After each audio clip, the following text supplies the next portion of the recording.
CGPSC smart learning में आप सभी का बहुत बहुत स्वागत है। दोस्तों आज हम स्टाफ नर्स की भर्ती परीक्षा में प्रीवियस ईयर के क्वेश्चन पेपर में पूछे गए सभी प्रश्नों का सही एवं सटीक उत्तर देंगे, जहां से आपको पता चल जाएगा कि किस प्रकार के टॉपिक से क्वेश्चन पूछे जाते हैं और कैसे कैसे क्वेश्चन परीक्षा में आते हैं।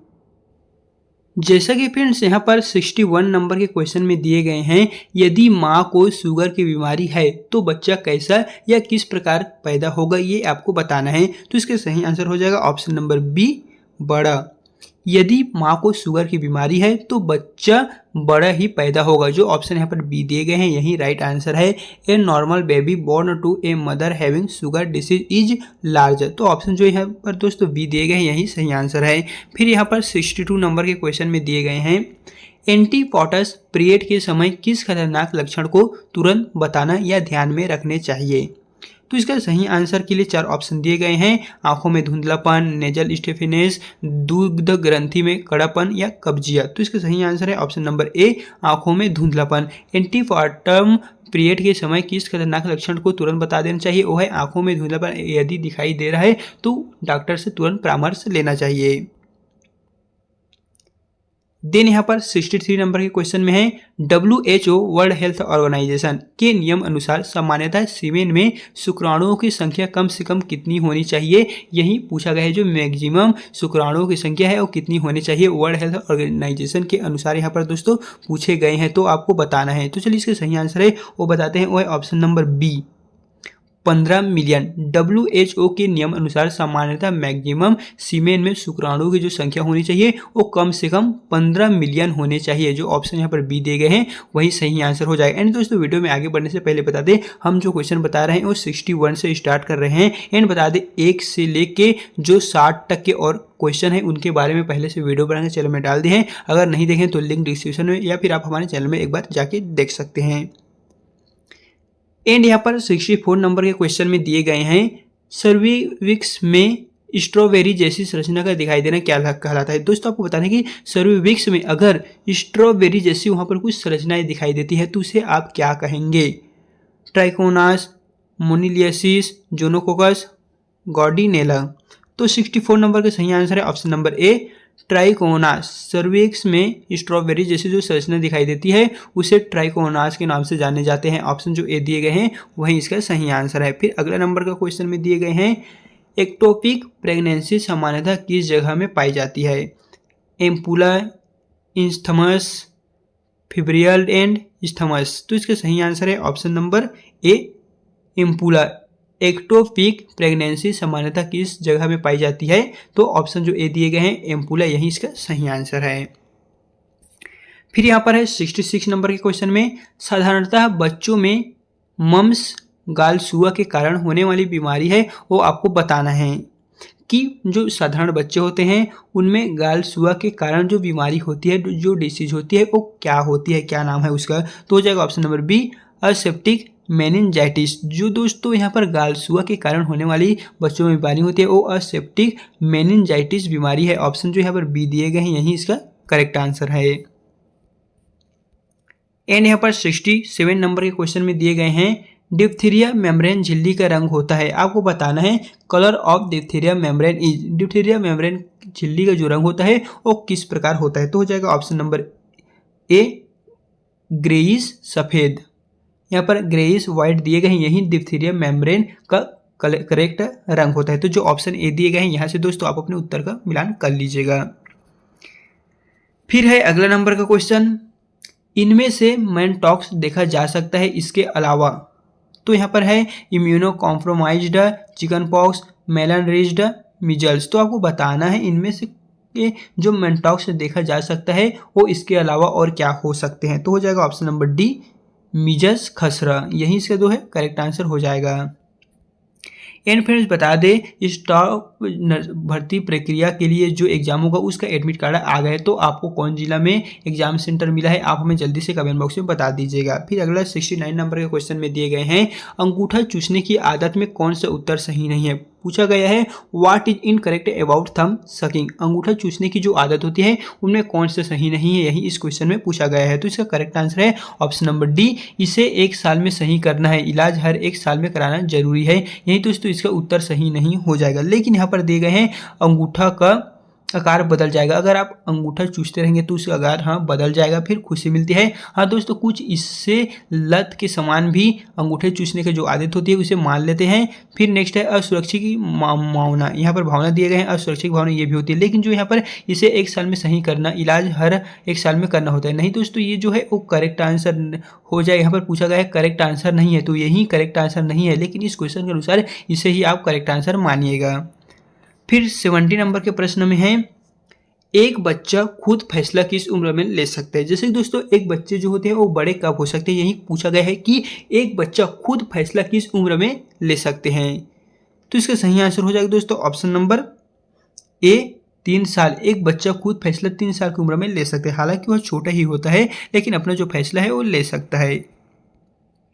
फिर 71 नंबर के क्वेश्चन में दिए गए हैं निम्नलिखित में से कौन राइट साइड हार्ट विफलता के साथ जुड़ा हुआ है। आपको बताना है कि कौन राइट साइड हार्ट विफलता के साथ जुड़ा हुआ है। Which of the following is associated with right side heart failure. तो इसका करेक्ट आंसर हो जाएगा दोस्तों ऑप्शन नंबर डी आश्रित सूजन, डिपेंड एडेमा यहाँ पर जो दिए गए हैं आश्रित सूजन, यही इसका करेक्ट आंसर है कि राइट साइड हार्ट विफलता के साथ जुड़ा हुआ है। ऑप्शन डी यहाँ से देख लीजिएगा, यही सही आंसर है।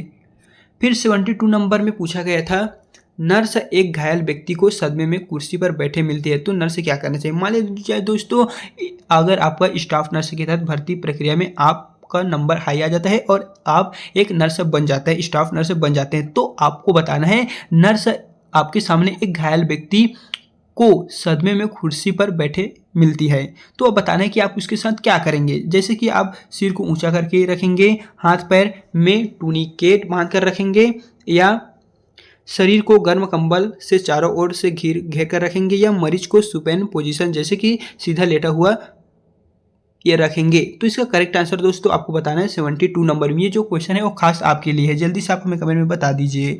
तो इसका करेक्ट आंसर हो जाएगा ऑप्शन नंबर डी, मरीज को सुपेन पोजीशन या सीधा लेटा हुआ में रखें और उसे तरल पदार्थ देंगे। तो इस तरह एक नर्स अगर उनके सामने कोई घायल व्यक्ति सदमे में कुर्सी पर बैठे मिलते हैं तो उनके साथ जो उपचार करेंगे वो यही करेंगे, मरीज को सुपेन पोजीशन में दोस्तों रखेंगे और उनको तरल पदार्थ कुछ भी खाने के लिए दिए जाएंगे। फिर यहाँ पर 73 नंबर के क्वेश्चन में पूछा गया था सर्जरी से संबंधित तनाव से जुड़े शारीरिक प्रक्रिया क्या है। आपको बताना है कि सर्जरी से संबंधित सर्जरी अगर किए जाते हैं करवाते हैं तो उससे क्या तनाव शरीर में पैदा होती है। ब्रोंकियल्स कसना, मांसपेशियों के चलन में कमी आना, परिधिया, वैसोडाइलेटेशन, सोडियम और पानी प्रतिधारणा। तो 73 नंबर का करेक्ट आंसर है ऑप्शन नंबर डी, सोडियम और पानी प्रतिधारण। सर्जरी से संबंधित तनाव से जुड़े जो शारीरिक प्रतिक्रिया होती है, शारीरिक समस्या आती है, वो सोडियम और पानी प्रतिधारण के समय ही आती है दोस्तों। ऑप्शन इसका जो है वो करेक्ट डी हो जाएगा। फिर यहाँ पर 74 नंबर के क्वेश्चन में है सर्जरी के दौरान संज्ञाहरण के तहत मरीज की जो प्राथमिक नर्सिंग निदान है वो क्या है। सर्जरी के दौरान बताना है संज्ञाहरण के तहत मरीज की प्राथमिक नर्सिंग निदान क्या हो सकता है। तो 74 नंबर का सही आंसर है ऑप्शन नंबर सी, त्वचा के अखंडता के बिगड़ने का खतरा। सर्जरी के दौरान संज्ञाहरण के तहत मरीज की जो प्राथमिक नर्सिंग निदान है वो है त्वचा के अखंडता के बिगड़ने का खतरा, यही दोस्तों उसे डर सताता रहता है। फिर यहाँ पर 75 नंबर के क्वेश्चन में है सक्रिय टीबी के लक्षण है। दोस्तों आपको बताने की जो सक्रिय टीबी है उनका लक्षण क्या हो जाएगा। वजन घटना, रात को पसीना आना, भूख में कमी, उपरोक्त सभी। तो 75 नंबर का करेक्ट आंसर है ऑप्शन नंबर डी, उपरोक्त सभी, the symptoms of active TB. तो इसका करेक्ट आंसर है दोस्तों उपरोक्त सभी, जैसे कि वजन घटना, वेट लॉस, रात को पसीना आता, नाइट स्वेट्स, या भूख में कमी, लॉस ऑफ एपेटाइट, या फिर एफिशिएट, या फिर कहें तो उपरोक्त सभी, ऑल ऑफ एबाउ। यानी दोस्तों यहाँ पर जो 3 ऑप्शन दिए गए हैं ए बी सी डी, ये तीनों के तीनों करेक्ट हैं। टीबी के जो प्रमुख लक्षण है यही करेक्ट हो जाएगा। फिर यहाँ पर नेक्स्ट अगले नंबर का क्वेश्चन है यूरिक एसिड पथरी वाले मरीज को किस भोजन से परहेज करना चाहिए। जैसे कि बताना यूरिक एसिड या पथरी हो गए हैं किसी मरीज को, तो उससे किस भोजन से परहेज करना चाहिए, किस भोजन से उन्हें रोकना चाहिए, नहीं देना चाहिए। तो हो जाएगा ऑप्शन नंबर सी, प्यूरिन युक्त भोजन। यदि किसी व्यक्ति को प्यूरिन एसिड हो जाए तो उसे प्यूरिन युक्त भोजन जो है वो नहीं देना चाहिए। Which type of food should be avoided in a client with uric acid सल्सली। दोस्तों इसका करेक्ट आंसर है यहाँ पर प्यूरिन रिच फूड, यही इसका सही आंसर हो जाएगा। फिर यहाँ पर 77 नंबर के क्वेश्चन में है, विलिस का चक्र शरीर के किस अंग के साथ जुड़ा हुआ है। आपको बताना है कि जो विलिस चक्र है वो शरीर के किस अंग के साथ जुड़ा हुआ है। तो हो जाएगा ऑप्शन नंबर सी, दिमाग। विलिस का चक्र हमारे दिमाग के साथ दोस्तों जुड़ा हुआ है, तो ऑप्शन जो यहाँ पर दिए गए हैं सी, यही इसका करेक्ट एंड राइट आंसर हो जाएगा। फिर यहाँ पर 78 नंबर के क्वेश्चन में है, निम्न में से कौन हेपरिन के इलाज के रूप में माने जाते हैं। आपको बताना है कि हेपरिन के इलाज के रूप में कौन माने जाते हैं, जैसे कि एट्रोपिन, विटामिन के, प्रोटामिन, सल्फेट, एबिल। तो आपको बताना है हेपरिन के इलाज के रूप में माने जाते हैं। तो 78 नंबर का करेक्ट आंसर है option number C, protamine, sulphate. And दोस्तों अगर आपको वीडियो पसंद आ रहा होगा तो प्लीज़ एक कमेंट में आप हमें प्यारा से दोस्तों कमेंट कर दीजिएगा, ताकि इसी तरह की जो नए नए वीडियो है वो हम आपके लिए लाते रहेंगे। तो जल्दी से आप हमें एक अच्छा सा कमेंट कर दीजिएगा। फिर यहाँ पर अगला क्वेश्चन है 79 नंबर में, मरीज को दी गई वैसोडिलेटर के प्रभाव का नर्स क्या आकलन या कैसे आकलन कर सकता है। यानी कि दोस्तों इस क्वेश्चन में पूछा जा रहा है, मरीज को दी गई वैसोडिलेटर के प्रभाव का नर्स कैसे आकलन कर सकता है, जैसे कि सांस धोनी से, हृदय निर्गम से, रक्तचाप से या मूत्र निष्पादन से। तो 79 नंबर का सही आंसर है ऑप्शन नंबर सी, रक्तचाप से। मरीज को दी गई वैसोडिलेटर के प्रभाव का नर्स रक्तचाप नाप के उनके जो आकलन है वो कर सकते हैं। To access the effectiveness of vasodilator administer to silent यहाँ पर दिए गए हैं, या फिर कहें तो client what the nurse should access. तो इसका सही आंसर हो जाएगा दोस्तों बाय ब्लड प्रेशर के अकॉर्डिंग। ऐसे अपने उत्तर को मिलान जो है वो आप कर लीजिएगा। फिर यहाँ पर अगला नंबर का क्वेश्चन है, जीआई ब्लीडिंग के मरीज को हल्के एनीमिया होने की स्थिति में नर्स डॉक्टर से इलाज में क्या उम्मीद करते हैं, जैसे कि Epogen, iron salt, dextran, vitamin B12। तो 80 नंबर का सही आंसर हो जाएगा option number B, iron salt. यही दोस्तों इसका जो है वो करेक्ट आंसर हो जाएगा। यहाँ से आप अपने उत्तर का मिलान कर लीजिएगा कि यहाँ पर पूछे गए हैं, a patient with upper GI bleed develops a mild anaemia, the nurse may expect the physician to order during round. तो इसका सही आंसर है दोस्तों ऑप्शन यहाँ पर देख लीजिएगा 80 नंबर का बी दिए गए हैं, आयरन सॉल्ट से। यही जो है वो इसका सही आंसर हो जाएगा 18 नंबर का। तो इस तरह हमने आपको दोस्तों 61 से लेके 80 तक के जो इंपॉर्टेंट क्वेश्चन थे, जो प्रीवियस ईयर के क्वेश्चन पेपर थे, उन सभी का सॉल्व बता दी है। एंड इसके पश्चात हमारे चैनल में पार्ट 4 का पार्ट जो रहने वाले हैं 4 का उस पर वीडियो बनाएंगे। जैसे कि पार्ट 4 में जो वीडियो आएगा दोस्तों 81 से लेकर 100 तक का लास्ट है ये पार्ट रहेगा, जहां पर प्रीवियस ईयर जो हमारा 2016 का है वो कंप्लीट हो जाएगा। फिर आगे 2018 का भी हम इसी चैनल के माध्यम से प्रोवाइड करेंगे।